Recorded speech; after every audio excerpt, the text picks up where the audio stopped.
Happy Tuesday. Welcome back to Post Sports Live. I'm your host, Jonathan Forsythe, and joining me in the Post TV studios, Scott Allen, newest edition of the DC Sports Blog. They just put your name my name up on your mug. They did? Oh, which man, I kind of like. You got we got hair, a doctor production you got crew. youth.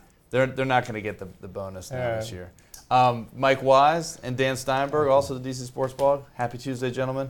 Got a lot to talk about. We've got 5 days into Redskins training camp. We're going to start there. We're going to talk about Jay Gruden, whether or not he's the anti-Shanahan. We're going to talk about the early developments, what you can take from the first 5 days of training camp, if anything, so far. And then we have a quantitative way to look at RG3 and whether or not this season, what kind of numbers he has to reach this season for it to be considered a success for him personally. We're going to talk about the Nationals of the trade deadline. Obviously, Zimmerman's injury changes some things potentially. Maybe it doesn't. But we'll get your thoughts on that. And then we'll Team USA with Bradley Beal and John Wall out in Vegas trying out. I'll get your guys' thoughts on how significant it would be for the Wizards next year if they were to both make that team. Let's start down in Richmond at Redskins training camp. Mike, early returns on Jay Gruden's first training camp are mostly good, but you would expect that at this point. Is he the anti-Mike Shanahan? Well, yeah, Jay Gruden is the anti-Mike Shanahan. He hasn't won 2 Super Bowls. He hasn't gotten 3 quarterbacks to the Hall of Fame and tutored them. And I think that the body of work is really unspoken for at this level.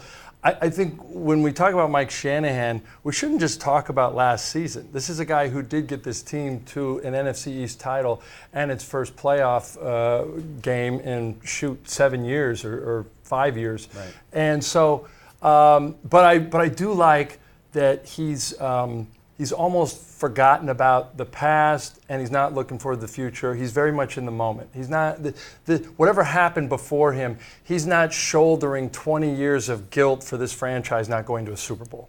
Scott, what are your thoughts on his sort of first week so far and their early returns? Yeah, I mean, everything coming out of the players' mouths has been great, and you kind of expect that in kind of this honeymoon period, going back to what Santana Moss said back in April or so, that it's kind of like having a new girlfriend. Like, everything's still great now. I don't think we'll really have a great idea until they start playing some games. But you almost feel for Robert Griffin III talking about Jay Gruden and this new coaching staff, and without even saying Shanahan, you know, it's kind of spun as because Gruden is so different than Mike Shanahan, all the adjectives coming out of Robert Griffin III's mouth, well, obviously that's a shot at Mike Shanahan. So far, I do think they are kind of polar opposites in how they operate.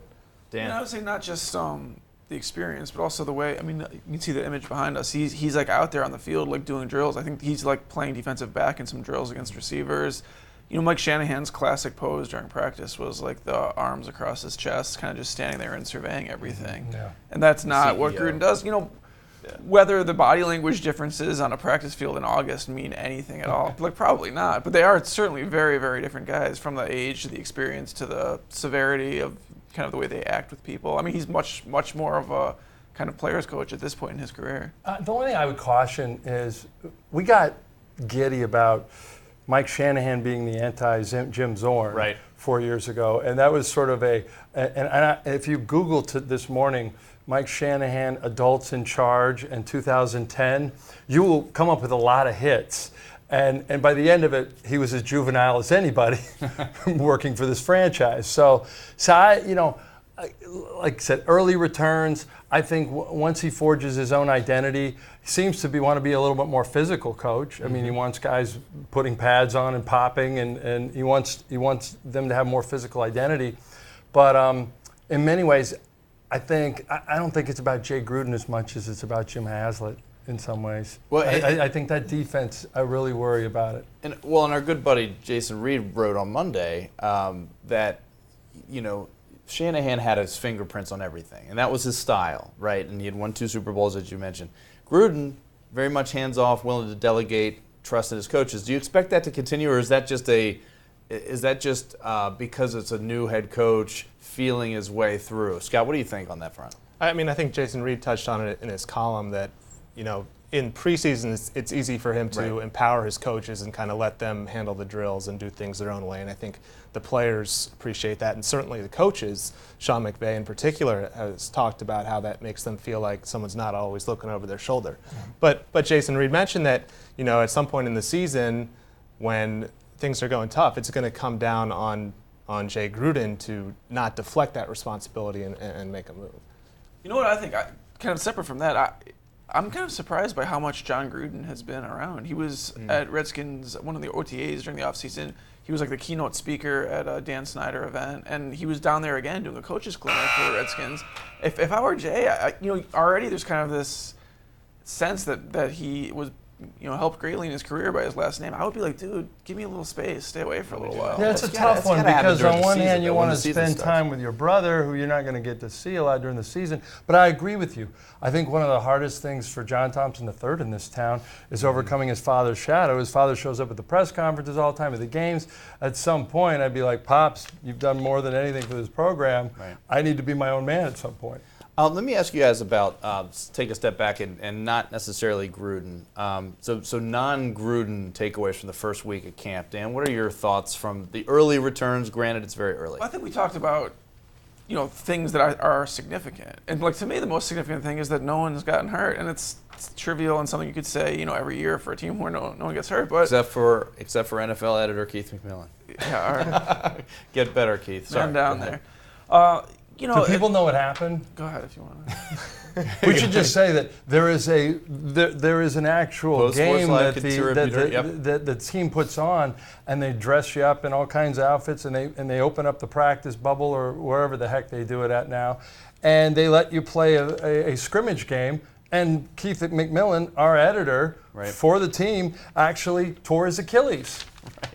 So he's on the DL for us. So does anybody care? That was like so far 1,000th on the list of most significant. Yeah, you're right. But in 11 of the show, what the hell? All right, Dan, go ahead. Continue your thought. We have seen the Redskins take some shots in training camp over the years, and when you lose a guy on the first day or the first week, it can definitely take a little steam out of your sails. I think the fact that nothing bad has happened is probably the best. And yesterday was a physical practice, and that with all the pads. What do you think, Scott? I'd say, there have been a lot sexier things that have happened in terms of bringing in Deshaun and how they're going to keep all the receivers happy with Deshaun, Pierre, and Andre. But I think, RG3 was talking about this with Deion Sanders when he was there. How he's going to keep him happy is to get protection, for one. And so to me, kind of, it goes back to the injuries thing. There haven't been injuries along the retooled offensive line, but with Corey Lichtensteiger moving to center, that kind of concerning the first couple of days there when you read that there were some stumbles in the exchange, but then the last couple of days, I guess, he's looked better, and you kind of expect that to get better as it goes on. So for me, maybe not surprising, but one of the things that I'm kind of interested to see is how that offensive line gels and whether they are able to give protection this year. I just feel like, and I'm stealing from my column possibly tomorrow when I go down there, this is Camp Boring. And Camp Boring is good for this team after what happened last year. And the biggest controversy thus far is almost Bruce Allen mentioning basically that RG3 should not have been out there, which I have no idea why the general manager, trying to deflect any controversy for his incoming coach, who doesn't need to be compared to anybody, why he would even bring up Mike Shanahan in that way. I think it's dumb. Well, he didn't bring up Shanahan. That was a very thinly veiled. Disrespectful to the game of football. I agree, but there's a lot of radio interviews. There's a lot of words that are being said. I don't think. It's a stream of conscious thing. Yeah. But I still think that if you're Bruce Allen, just shut up. So what do you think he meant by that? I think he gave himself a little cover because he basically made it clear this was Mike Shanahan's decision. I, as the general manager in name, did not have any say over this, or I would have sat him, which he could have just come out and said. And I think he also gives and maybe builds a little bond with RG3, don't you think? And say, look, this guy probably shouldn't have been playing last year. That's why he started so poorly. Yeah, I think I saw it more as providing cover to Griffin and how he performed last year. Big Al, who did that interview in Richmond, he asked him the natural follow-up after he says the disrespectful bit. He says, well, should he have been held out for the first 4 or 5 games? And maybe Bruce Allen, realizing at this point that he's probably said something that he shouldn't, doesn't come flat out and say, yes, he should have been. He gives some answer about how that's part of Robert's development process. And in the long run, I think it will be better for him that he went through those growing pains. So he kind of backtracked a little bit. Well, we also don't know. I mean, let's be honest. He could have been taking a shot at Adidas in the campaign there. Yeah, but all in for a week. Would you agree with that analysis, Dan, of what his intention in saying that? I don't really disagree. And this is what I do for a living, but I also feel like the way we parse through radio interviews in this town about the Redskins is like nothing else lately. It's your fault. You transcribed it. You're right. You're totally right. It is my fault. But like when we actually talk about it out loud, it makes it seem silly. Where do you think Can I say one other significant thing? I think, and this probably goes without saying for a lot of people, I was down there for 2 days. I watched some practice and I watched some fans, but the Sean Jackson speed thing it's insane. You see the way he runs past defensive backs, and obviously, they're not playing in pads all the time. They're not playing in game conditions, but man, he's fast. And it's not like Aldrick Robinson fast, where he's just gonna run and then the ball's gonna clank off some various part of his body. Like he is a professional superstar wide receiver of the kind that we haven't really seen that much around here. Get the ball in his hands and just let him run. Yeah. All right, I want to ask you guys a specific question about RG3. Last week we talked, or last week or 2 weeks ago, whenever it was, we talked about his expectations and how there's no more excuses and he's got all the weapons now. But I want to go sort of on a more quantitative take and look at some of the numbers. So obviously he was Rookie of the Year his first year. They went to the playoffs. And so wins and losses notwithstanding, last year's numbers in 13 games, 16 touchdowns, 12 picks, 3,200 yards, 60% completion rate, 82.2 rating. Dan, the question is this. If RG3 improves across the board in those numbers, can the season be deemed a success for him, taking injuries and wins and losses out of the equation? I mean, those are things that are so hard to take out of the equation. I think that, and this is, I know you want this to be sort of metric-based in some way, and what my response is not going to be, but I think that at the end of this season, he has to sort of clearly be in like the top 15 or 20 or 15 or 10 quarterbacks in the NFL, I think, in a way that you can look around the league and say, 2/3 of the league would love to have this guy as a starting quarterback. And I don't know what the exact number would be, but it's the fact that you gave up so much from him. You can't get away from how many picks you gave up to get this guy, how high a draft pick he was. 3 years in, the first year for sure for a normal guy, you could throw away. For him, it was obviously spectacular. But I think by 3 years in, a guy that you gave up that much for, he has to clearly be a quarterback that would be better than the league average, and I would think quite a bit better than the league average. So however you want to quantify that, I think that's what I'd be looking for. So just simply by improving it by a couple touchdowns, a couple fewer picks, a little bit more yardage, that's not enough. You think it's got to be more than that given what they gave up. His numbers were pretty that's bad last year, so I think just the marginal improvements would not be enough. Got it. Yeah, I hate calibrating the game rather than celebrating it or forcing you guys down it. To a narrow. And I understand your point, but I don't agree, because I think I wouldn't mind worse numbers if I were a fan of this team if he won 9 games as opposed to 3. If he could come in, if he could have 3 lousy quarters and win 4 games in the fourth quarter, to me that's an elite level quarterback. And a guy that directs his team down the field when he needs it at the end, that's what makes an elite quarterback in this league, not one that necessarily puts up numbers. And so I know most of the time they go hand in hand, but I just like to see him win football games. So winning, thanks for taking that off the way I wanted to go. Scott, can we go back to the numbers, please? That was purposefully. Sure. I mean, I guess the thing with the numbers is I do agree with Mike. I'll get back to the numbers, but I do agree that, if he's a fantasy superstar and they go 3-13 again, I don't think you really look at that as great progress, because obviously somewhere in there he's making bad decisions. He's not doing the things that he needs to do to win more games. And something came out this week. I think it was 538 that had Andrew Luck, who you ask anybody and they would say he's certainly in the top 5 of today's quarterbacks. Forget young crop of quarterbacks, quarterbacks period.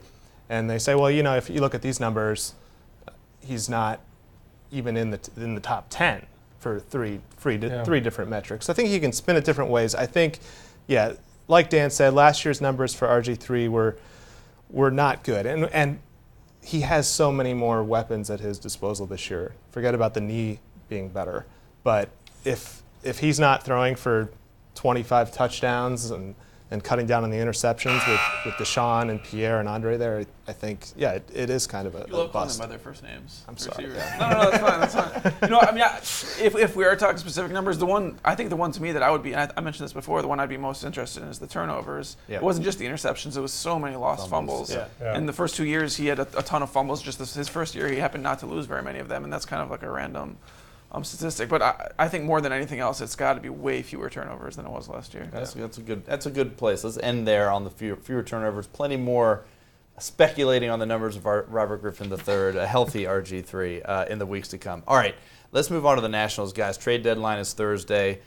Last week, Zimmerman wasn't injured when we taped the show, so that having happened, blowing out his hamstring, or at least being a significant strain of his hamstring, what does that do to change their trade deadline strategy, Mike? Does it do anything to change the national strategy of the deadline?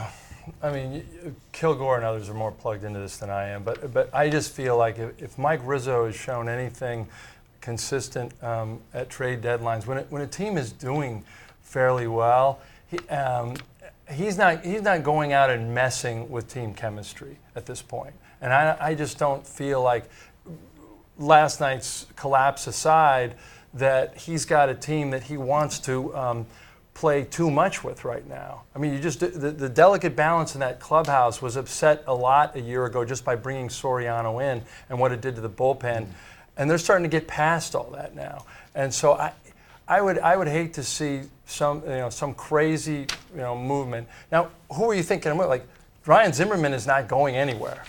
No, do you think Ryan Zimmerman? No, he's injured. He's not going to be part of any. But kind even of if deal. he was, I would not see them moving him. No. The idea is more of that you're trading future assets for a veteran to come in and help you win Right. this year. I think that's what I thought. on this year. Obviously we don't know what names are on the. We know some of the big names are on majors that are kind of for grabs. We don't know what kind of deals the Nationals would be looking at, so it's really hard to assess. But I feel much more willing to suggest that they would make a decent-sized deal now than I would last week. Because even last week I was saying, what's a decent-sized deal? Who? It's got to be some sort of Adrian utility Beltre, infielder someone or like something. that. I don't know. Beltre, wow. Right? That would be a massive deal. Be fun to see. Yeah, I don't know. I don't know, Mike, but I mean, I guess the question is whether I would be surprised if they bring in a bigger name. Last week you were thinking, well, if they're one injury away from maybe wishing they had someone. Now they're one injury away from, like, you're trying to win the World Series this year. You're trying to win a World Series this year, and you're one position player away from putting a guy in the lineup who is not a World Series winning player probably. So I think, again, like, we have no idea the names that they might be looking at, but. Do you know who won a World Series one year? Mickey Hatcher. I mean, the idea that there's a World Series winning player. Okay, fine. That's it's fair. A baseball team. Okay, that's fair, Mike. But it's not a one-on-one I think that's sport. fair. But this Danny, isn't Roger Federer versus this team Rafael Nadal. You're talking about a team with one All-Star. It's baseball. Okay, true. but is Danny Espinosa an everyday player that you want? I mean, right now he's an everyday starter. I think on this team I'm okay with it. I think on this team it is. I think for me, I mean, the names that they are considering have been kind of thrown about, and it's.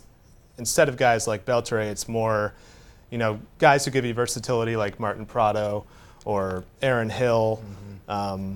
If you go lefty reliever route, a couple of Boston relievers. I mean, I would rather see a lefty reliever irrespective of last night's game. But for me, the question is that I haven't seen is who the Nationals would be willing to give up. With, right. I mean, because they have some really superstar prospects like Lucas Giolito and Michael Taylor, and I think to move one of them for a guy like Martin Prado or Aaron Hill doesn't make sense. Seems short-sighted. And a lot of this depends on the severity of Zimmerman's injury. If they really feel like they need to shore up that bat, if he's going to be out an extended period of time. I mean, that's fair to say, but how Ryan Zimmerman gets injured. At this point, that's what Ryan Zimmerman does. He missed. I mean, you're not going to predict whether he's going to get a thumb injury. It's a bit of a pass too. Yeah. Because of who he is, and he's been the face of the franchise so long. I love the guy. Well, he might get a pass, but if he's not playing, then he's not helping you. I mean, the question is whether you need someone to help you, a bat to help you in the. Right? I mean, they've had their lineup together for like 18 games this year or something like that. Harper's getting hurt. I mean, Jason Worth hobbling off last night with the ankle that they say is fine, but who knows? So I mean, it sounds like you're more all in for. I'm not all in, all in for a move. We don't know who they're trading and who they're getting, but it seems to me like this is a prime year for them to go to the World Series. They have flirted with the best record in the National League, and I think that they could probably stand to get another bat in there. Yeah, so it would be a bat that would factor in maybe off the bench or something like that is what you're thinking for depth. Yes. Got it. All right, let's move on to Team USA, guys. I think they should trade Mike Wise for Beltran. I'd take that trade in a second. People would take less. How significant would it be, guys? Both John Wall and Bradley Beal are out in Vegas trying out for the Team USA. And obviously Wall has probably an outside chance of making the team given all the other point guards that are there. But Bradley Beal is a pretty fair chance of making it. Anyway, the question here is how significant for the Wizards would it be for Beal and Wall to both make the team, Scott? I think first and foremost, it would give them an opportunity to play with KD 2 years in. Good point. Way to go straight, cut right to the heart. I think it's, I mean, it would say a lot about, we already know kind of as Wizards fans that the future of this team is in good hands. And I think the Wizards and the Warriors are the only 2 teams with 2 guys who could potentially make the roster. Steph Curry, right. So it would say a lot. It would be a great experience for them both. I think it's unlikely that they'll both make the team, and I think the odds are stacked, like you said, a little bit more against John Wall. But the other thing I would say about John Wall, were he to not make the team, he's a guy who's kind of been fueled by feeling rejected throughout his career, not making the McDonald's All-American game in high school, not being National Player of the Year, not being NBA Rookie of the Year, and look at how it's kind of National Player of the Year. But he's the guy who kind of feeds off of that. So if I'm a Wizards fan, it's not the end of the world if he doesn't make the I got you. team. Mike, how significant?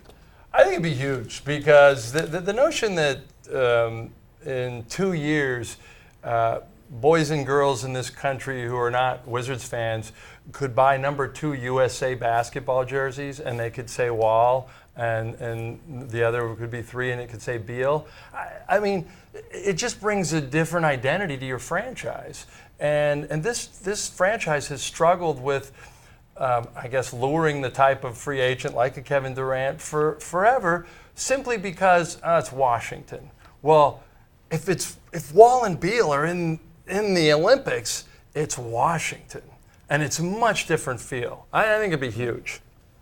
We're not talking about the Olympics quite yet. But. Well, it's not. Yeah, we're talking about the World Cup. Still, but if you're in that feeder system, somebody gets hurt, you're one of the guys. Yeah, you're right. But I think that there are guys who have pulled out of this who would be much less likely to beg out from the Olympics. But yeah, I totally agree with you from like a buzz standpoint. For free agents, for national fans, for national TV games, I think for stuff like that, it's not insignificant. And I think there's also getting experience. You know, they played whatever it was, 11 extra games this year because of the playoffs. But, you know, there are guys that regularly are playing 20, 25, 30 extra games with the playoffs, with international basketball. And I think having these guys play against the best players in the world doesn't hurt. But underlying factor, the Kevin Durant exposure. Way to come right to the chase. I love it. He was asked about it, yes. I mean, it's going to be 2 years of the stuff we know. I think it's great. We're going to figure out a way to get Durant into the show every week. As a guest? As a guest, maybe. Hey, he comes back into town all the time, I'll give up right? my spot if you. If the Durantula came to Washington, I'd start wearing a jersey to games, on press row. I don't care. Just be careful I'll when give you're up my playing those fandom. pickup games, not to blow out your Achilles. All right. Well, we ended that segment short. That's perfect. Dan Steinberg, Mike Wise, Scott. Thank you guys very much for joining us on Post Sports Live. We'll see you next Tuesday, same place, same time.